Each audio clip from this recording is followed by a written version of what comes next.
फक्त तुम्ही शांत राहा, फक्त आमची आमदारांची परवानगी एवढं म्हटले तर तुम्हाला पैसे देऊ म्हटले।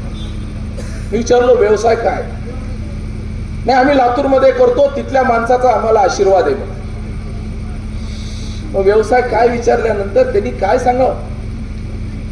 त्यांनी सांगितलं सोमवंशी साहेब, आम्ही तमाशाचा फड या भागामध्ये आम्हाला बॉर्डरला चालू करायचंय, फक्त तुमची ना हरकत पाहिजे, तुम्ही तुमची अडचण नाही आहे एवढंच तुम्हाला म्हणायचं। तुम्ही निलंगा मतदारसंघ तुम्ही बघा, ह्याच्याकडे कधी कुणी बारकाईने लक्ष देत नाही।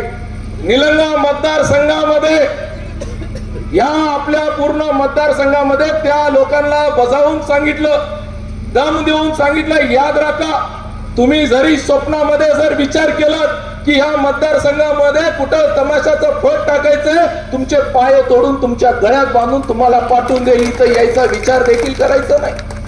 आज देखील तुम्ही बघा, आजूबाजूला गेल्यानंतर लातूरच्या बॉर्डरला गेल्यानंतर लातूर शहर जसा चालू होतोय त्या ठिकाणी फडं चालू होतात, त्या ठिकाणी पत्त्याचे अड्डे चालू होतात, नाही त्या गोष्टी चालू होतात। आणि तुम्ही माझ्यावर बोलतात का?